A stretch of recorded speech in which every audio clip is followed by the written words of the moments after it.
So this video will take you through chapter 4 and chapter 5 in relation to Afghan Sun for the exam on Friday. So in relation to chapter 4, let's have a look at the main topics that we think will come up. Chapter 4.1, there's two elements of this, commercial marketing and social marketing, pages 331 of your textbook, and market orientation, product orientation, which is page 330 of your textbook. Now, be aware, of course, that although we can try and predict as much as possible which units can come up, it's not a guarantee, depending upon the additional information provided. There really is free rein for the exam board to ask questions on any unit in the textbook. We are doing our best to guess which sections are most likely. So the next sections we think are most likely from chapter 4 would be in chapter 4.5, price, place and promotion, which are on pages 408, 433 or 415, depending upon which one you're looking for. So let's start with some sample questions from these chapter areas. So from chapter 4.1, commercial and social marketing, I'm looking at line 53 of the case study.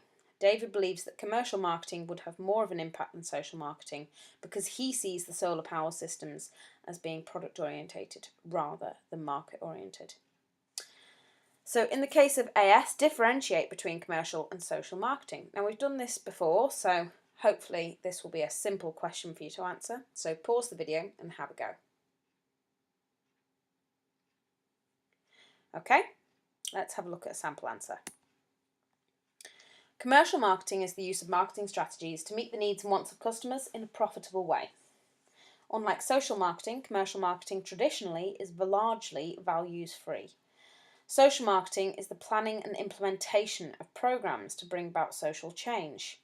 In the case of Afghan Sun, the company is striving to sell solar panels to the people of Afghanistan. And although the purpose is to try to achieve social change through improved opportunities and infrastructure, as the product does not come about through market research, the method is commercial in essence. AS is trying to convince the population of Afghanistan that they want the solar panels. It could be argued that their success will benefit social needs, but the initial step is to convince the market to buy. Therefore, a commercial marketing strategy will be most appropriate. This could be delivered or developed rather by linking specifically the product orientation, market orientation element, which I'm going to look at in the next question. But essentially these two answers could be combined together for a 6 or an 8 mark response about a link between commercial marketing and product orientation. So market and product orientation. And again, I'm using the same quote from the case study, line 53. In this case, I'm looking for the question, in the case of AS, what are the benefits of being product oriented? Now, so far we've obviously looked at the reasons why they're product oriented and the benefits or the drawbacks of product orientation versus market orientation. But if we are identifying them as product oriented, what are the benefits to the company for this? So have a think, try and list a few, and then compare to my response. Okay, so hopefully you've written a couple of ideas down. Let's have a look. Market orientation is the process of innovating and delivering a product to meet the needs of customers as identified through significant market research. Product orientation is the process of delivering products to the market because the technology enables the company to do so, or because the company perceives a need for this item, but not specifically because the people have asked for it. The advantage of being product oriented is that these companies do not have to invest significantly into market research.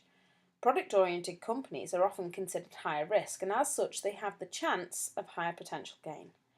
It's not always the case that people know what they want until it becomes available, so only relying upon market research as a means of deciding product development might mean an opportunity cost for the business. And to elaborate that point, that means that they might not take advantage of potential opportunities if they were to only listen to what the people wanted. The people don't always know what they want. The people of Afghanistan might not realise that they want solar panels for electricity until it becomes available and they see the benefits it can add to their lives. So those two questions or two responses could be added together in a potential crossover between the two topics, but it's possible that you might get something separate, either as a 4 or a 6 mark response in section A or section B. Now going on to 4.5 price. Again, we've looked at this before, but let's consider and suggest to give reasons for a relevant pricing strategy for AS. So, cost plus pricing, otherwise known as markup pricing, will be most appropriate, as this system involves adding a percentage or a desired profit level to the cost per unit of output to determine the selling price. This system is simple and easy to calculate and will ensure that AS covers its costs whilst enabling them to set an affordable price and not maximise on profit.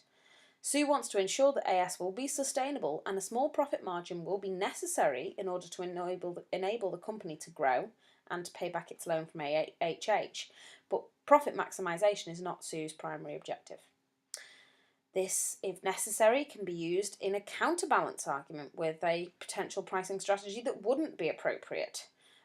So you need to think about the variations. In this case, something like psychological pricing really wouldn't necessarily benefit because actually it's trying to trick the consumer market, and that's really not what Sue's setting out to do. Also, it doesn't necessarily attempt to undercut competitors because Sue doesn't really have any competitors. As she doesn't have any competitors, price leadership also wouldn't really be appropriate in this instance. If she was to be selling some kind of a system of accessories, then she could possibly go with loss leader pricing, but that's highly unlikely. There's a potential for discrimination pricing if she can base the pricing upon the different areas that she's selling to. So if she's selling to slightly wealthier areas where there's better employment closer towards the city centres, then perhaps she might be able to charge a slightly higher price in order to offset a much lower price for the far rural areas. But again, this could be delivered or developed with the support of some additional materials provided in the examination. So make sure you read through that additional material very carefully. So let's move on to 4.5 place. So we're going to discuss the possible advantages and disadvantages of David using a local agent to distribute the solar power systems. Have a think about that question, write a couple of bullet point response answers, see if you could structure something in the relation of a 6 mark answer, and then compare to my response. Okay, let's have a look. AS is a new company, setting up in an unfamiliar environment, and although David is an Afghan national and likely speaks the language and understands the culture, he is not necessarily familiar with the ways of doing business in rural Afghanistan. The benefits of using a local agent is that the company would already have the local contacts and established reputation and potentially trust amongst AS's possible market, and as such they might find it easier to promote and sell the product than AS as an unfamiliar and unknown company. Doing business through an agent, however, would add an additional cost to the process, as the distributor would take a cut of the sales price, so AS would either have to lower the production costs or increase prices. Another problem associated with using agents is that AS does not necessarily know and agree with the ethical policies and procedures employed by the other company. Any problems caused through immoral activities, like threatening behaviour towards the local people to force them to buy the product, would reflect badly on AS, as the agent company is working as an extension of them. This could be developed into an ethics response, thinking about the ethical position of the company. But realistically speaking, if we're talking about distribution channel and we're talking about the marketing strategy, the marketing plan that David is going to have to put together, he is going to have to think about how he's going to get his product to the rural people of Afghanistan, and an agent who already has local contacts might be his best option. But again, wait and see what you've got in your additional materials. You may well have something that develops this point further. The third element from Chapter 4 is promotion. So what possible promotion strategies would you suggest for AS and why? Have a pause, have a think, write some notes down, 4 to 6 marks again. If you can, push yourself to an 8-mark response, and we'll see what you've got.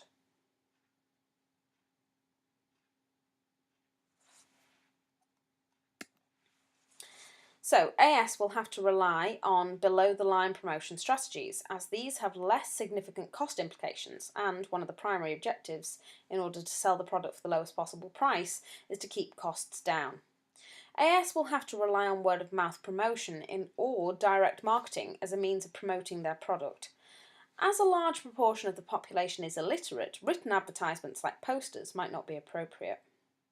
AS could contact local community centres, hospitals or schools in the targeted areas and offer to set up a solar power system in their establishments as a means of demonstrating to the local public the potential benefits. AS would have to employ more people who speak the Afghani language to communicate with the potential customers living in the rural villages of the Hindu Kush mountain range. This potential question could be developed again, especially in a marketing mix question where you can combine price, place and promotion all in the same response. So the previous 3 responses could be combined together for a 10 or potentially even a 20 mark response, looking at the marketing plan of the company. So think about again the additional materials that you get made available and how you want to link the objectives of the business, the vision and the mission of the business to how they're going to put things across. It's not appropriate to suggest above the line strategies in any way. They're going to have to go out to the people and talk to the people. That's the direct marketing element. Meaning talking to people and selling directly to customers, cutting out the middleman. But if they go with the play strategy of an agent will take care of a lot of the promotion for them because they will take a lot of that responsibility on themselves. So see if you can continue to develop that response further. So moving on to chapter 5.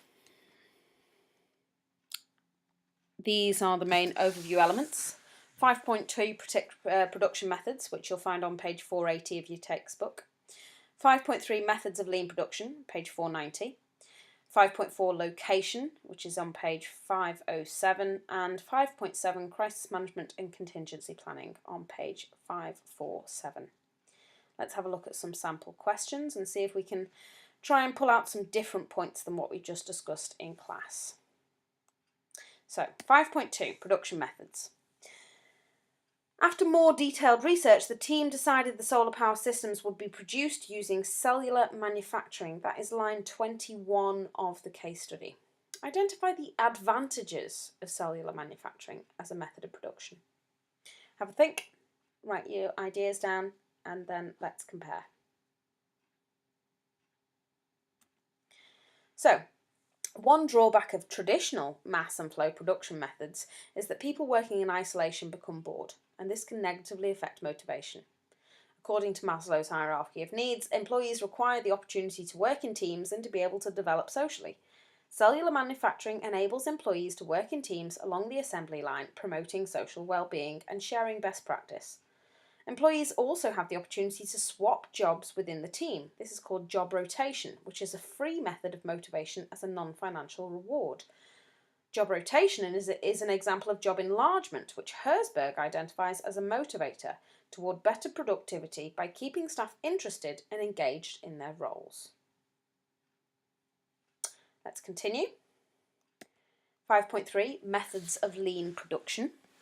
So line 23 states that the team wished to purchase cheap raw materials using resources efficiently to cut waste in order to enable very low prices to be charged for the units.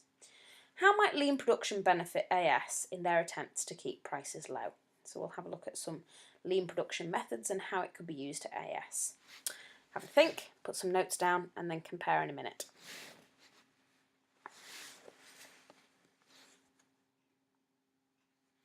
Okay, let's have a look at a solution to this. Lean production is the process of streamlining operations and processes to reduce all forms of waste and achieve greater efficiency. My apologies for the typing mistake there. Oh, let's go back. If AS were to use a system like Andon in their production facility, which encourages employees to point out problems in the production line, even if it was caused by their own error, these problems could be addressed before they reach the distribution channel, and as such reduce waste.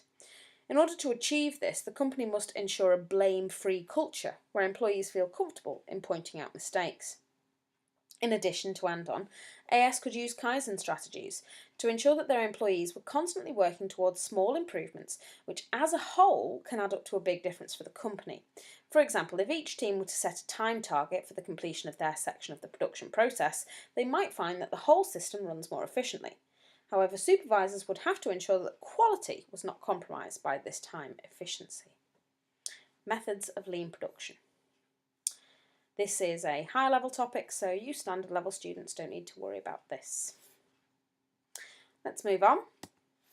5.4, location. What factors should AS consider when deciding upon the location for their new production facility? So this is thinking about the quantitative and qualitative factors of the two location facility options, A or B. Have a think, put some notes down, and then let's have a look and see what you've done. Okay, so let's compare notes. The location of the production facility will have a huge impact on the potential success of AS, so this is a crucial decision for the business. The quantitative reasons for selecting a particular location include the availability and cost of land, proximity to raw materials, and government incentives and limitations. In the case of AS, Country B offers better availability of land as there will be suitable production facilities that they can rent for low prices. Country B also offers the possibility of government grants for overseas investment. On the other hand, Country A is part of a major trade agreement. They might find it easier to access cheaper raw materials through locating in Country A. The qualitative reasons for selecting the right location include local knowledge, infrastructure, political stability, and ethical issues. Country B is a developing country, so the possibility of offering investment and jobs is appropriate to the social objectives of AS. However, Country A is a one-party state, and unlike Country B, which is currently politically stable, there are greater risks in investing a business in a one-party state, as this type of politics is notoriously unstable and possibly corrupt.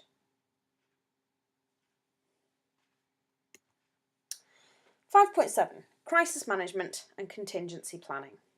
Which factors might impact the effective crisis management for AS? So what things might impact effective crisis management for AS? Have a think, write some notes, and then we'll compare.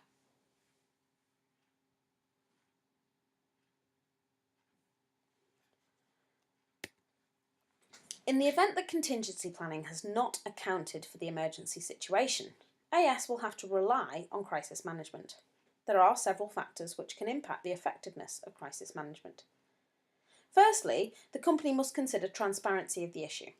As a social enterprise, it is essential that AS are seen as honest and trustworthy by their stakeholders, or the reputation and brand image of the organisation might be damaged. This would require being honest to the stakeholders in a crisis situation and not attempting to hide any information, as this could be seen as deceptive behaviour. The company must also communicate effectively with their key stakeholders and the public. This will require a strong, confident and capable public figure taking the lead. Sue should take this responsibility in this situation, and she must be seen to be in control. Speed is also a major factor, as a delayed response to a crisis can not only increase costs for the company, but can be seen by the public as incompetence or ignorance of the situation. Crisis management and contingency planning. This is also a high-level topic, so not something USL students need to worry about, but something that can be developed and that we've done a few times now in class, so you've got some different ideas of how to build upon this. So that is chapters 4 and 5 and how it links to the case study, and we will continue to go through some more possible sample questions in class tomorrow and Friday.